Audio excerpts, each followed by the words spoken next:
I thought Mom had lots of money saved, but turns out she didn't. I told you, right? I think we should make her leave. Why keep someone who doesn't have a job here? I've been living here for 3 months, and my son and his wife used up all my money. They treated me like I was just here to clean up after them. I got tired of it all, so I left quietly. Then my son called me, sounding really worried.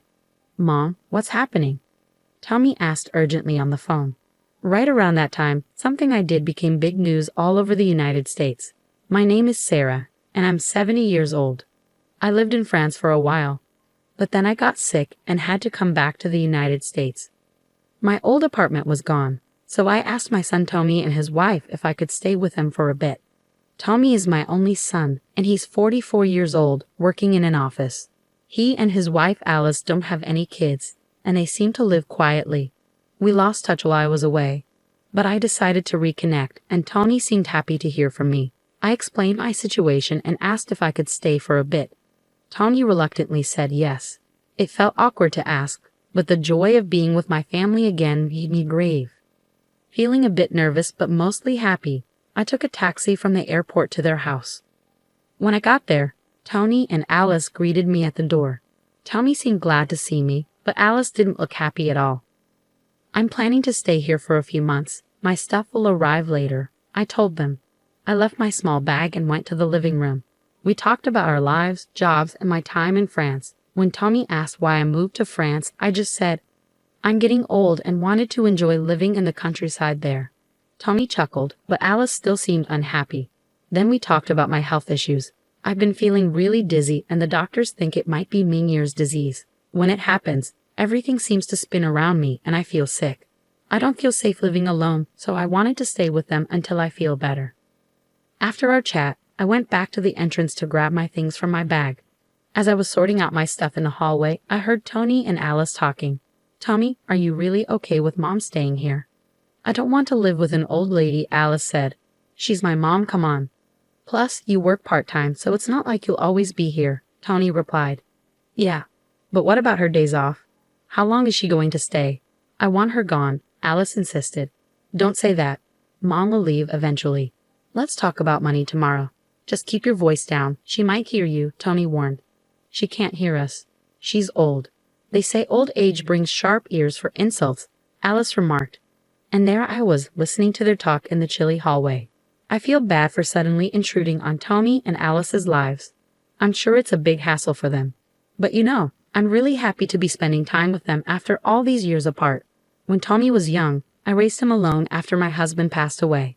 We didn't have much, and Tony faced his own struggles with sickness and all. This doesn't make up for that, but I wanted to come here to share my apologies and gratitude. That's why I came to this house. It's a shame I'm not welcomed, but they have their own lives to lead. I went to the guest room they gave me, trying to calm my anxious heart. The next morning, Tony left for work, leaving just Alice and me. While I was doing some crafting in the living room, Alice came up to me. Hey Sarah, can you not make such a mess? I glanced around and saw fabric bits and threads everywhere. Oh sorry, I'll tidy up. Do you know what this is? I showed her the little pouch I was sewing with a cute turtle design. This is a turtle pouch. I love turtles, so I make crafts with them. It even has a zipper on its shell, I explained. That's nice, but Sarah, you can't just hang around here all day. Alice interrupted, clearly uninterested. At least go somewhere else when I'm not working. You're getting in the way.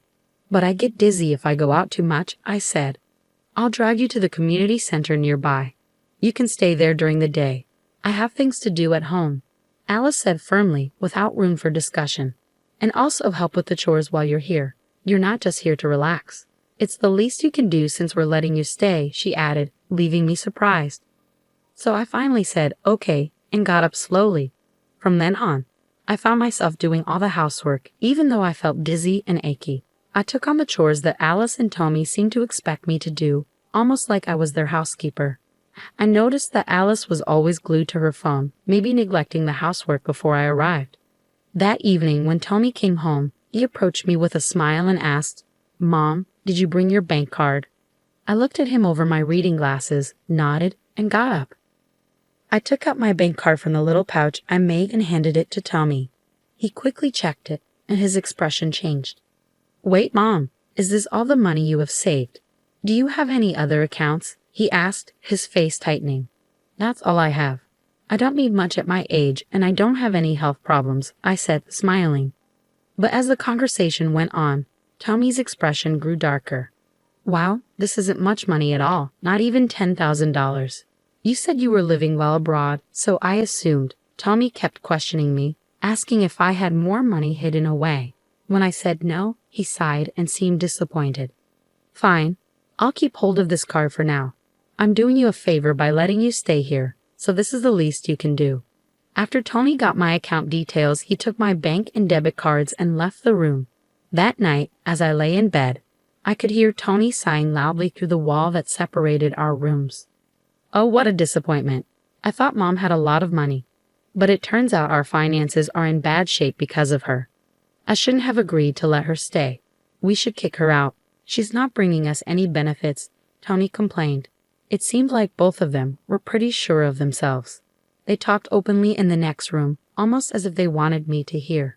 In my cold bed, I held back tears of loneliness and sadness. The next day, since Alice had the day off, she drove me to the local community center. I opened my bag to continue my crafting in the lounge area, but realized I had forgotten the fabric I needed at home.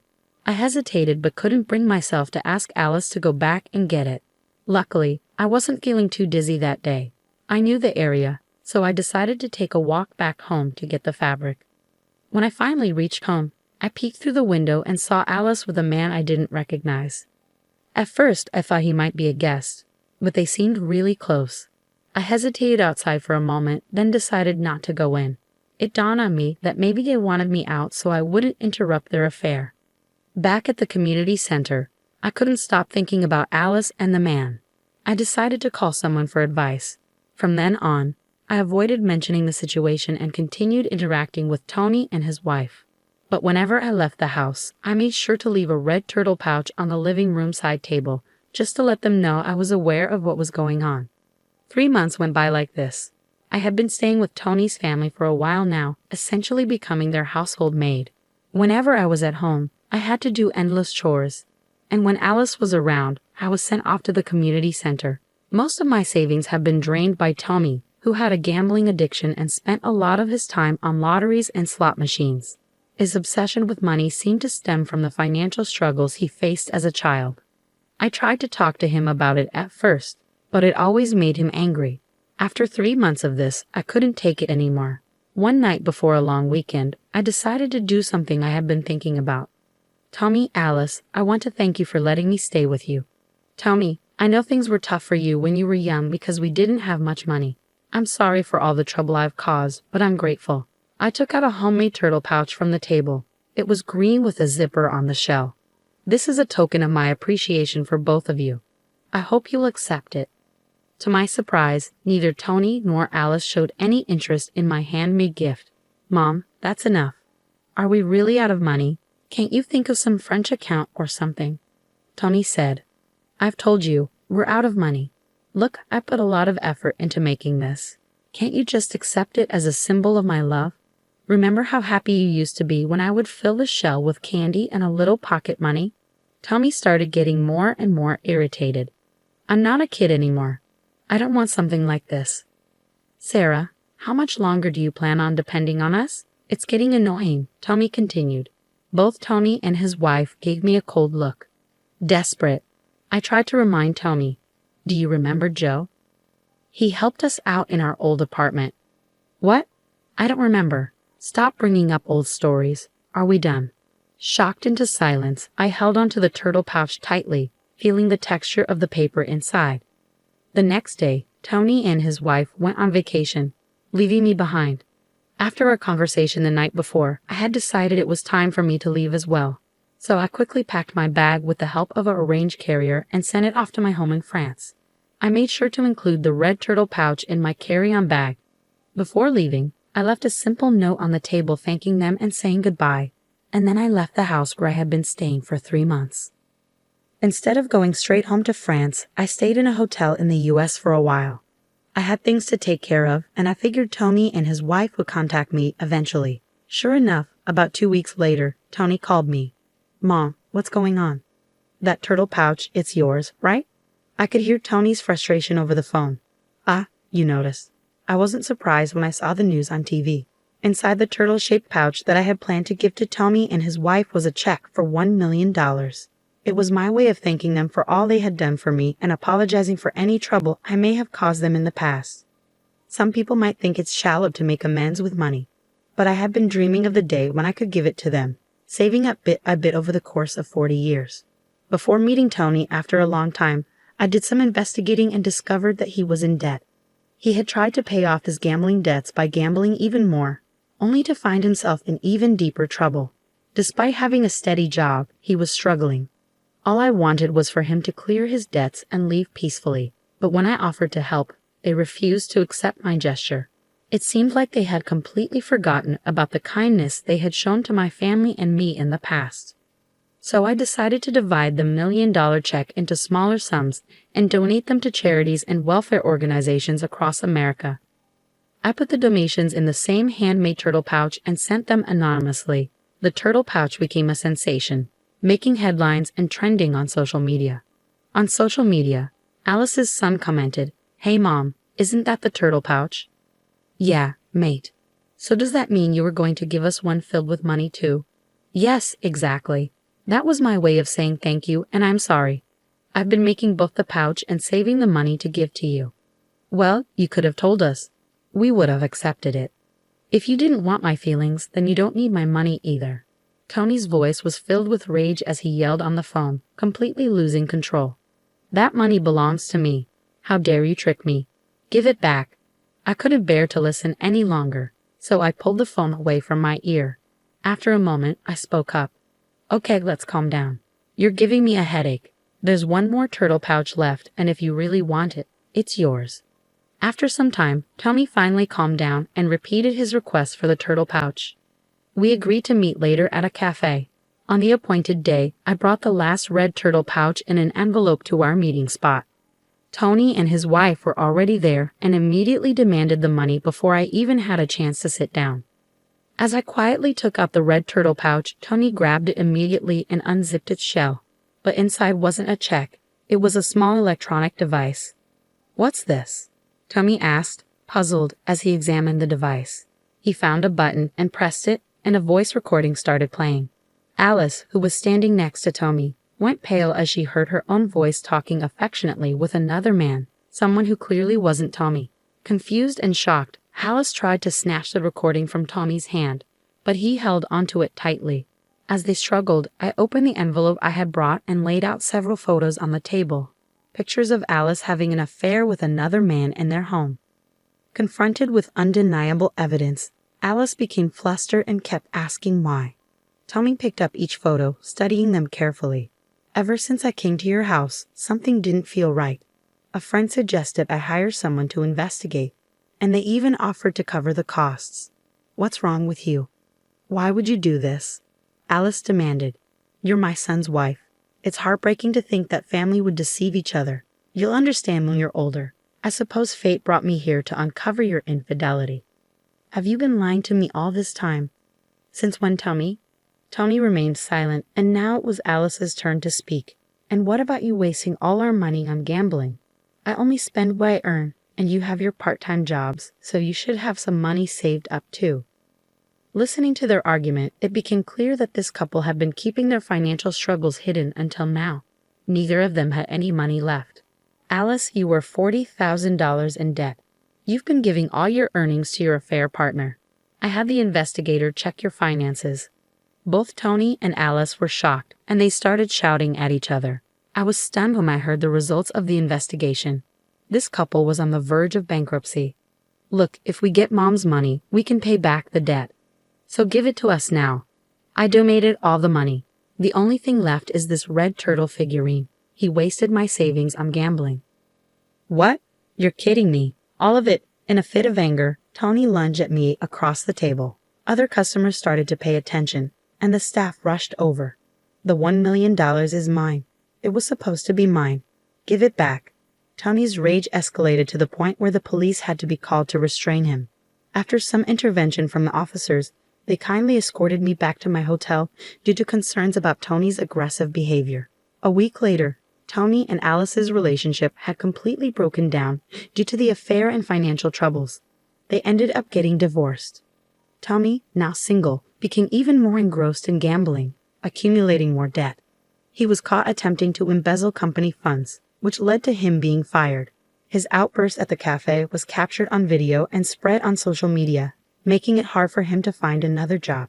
Unable to bear the shame, Tony cut off all contact and disappeared. After the divorce, Alice had nobody to turn to and moved into a rundown public housing unit, living alone. Just as I was about to make a donation for turtle rescue, an online post I made joking about my own turtle went viral. Alice began facing harassment and stalking, which eventually affected her part-time job and resulted in her being fired. Even the man she was having an affair with grew tired of her and left. Now, with no source of income, she relies on temporary assistance for needy families to survive. After returning to my home in France and finishing unpacking in my apartment, I changed into a dress with ease. As I reviewed some work documents, I heard a noise at the entrance. It seemed Joe, my roommate, had returned home. "Hey, Madam President, welcome back. How was your trip to America?" Joe greeted me with a smile as he set down his coat and bags. Joe is 75 years old and was a resident in the same apartment complex where my son Tommy and I lived years ago. During that difficult time, I was struggling with poverty after losing my husband and caring for a young Tommy who had asthma.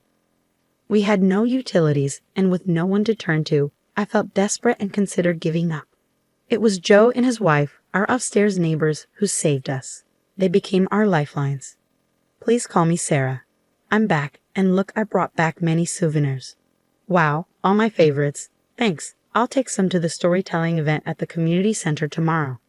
Joe examined each of the souvenirs piled up on the table, his face glowing with happiness. After we had gotten back on our feet, Joe and his wife moved away for work. Years later, we ran into each other in the city, and I started helping with a support program for the needy that Joe had founded. By then, Joe's wife had passed away, and we became business and life partners. I've been leading the organization since Joe retired a few years ago. What began as a small initiative between Joe and myself has blossomed into a large-scale international organization over the past 30 years. Currently, our main focus is on supporting single mothers and their children. A few years back, we relocated to France to study their advanced support systems. Although we've gained recognition in France, we're still relatively unknown in America. I'm planning to expand our activities there soon and wanted to spend some quality time with Tony and his family before they found out about my work. In the end, I couldn't make them understand how I felt, but that's their decision to make. Even if it was only for a brief moment, I was grateful to have had the opportunity to spend time together as a family. Now at the age of 70, I refuse to let my age define me. There's still so much I want and need to accomplish. As I straightened my back in my dress, I began to ponder the content of my upcoming international speech for tomorrow.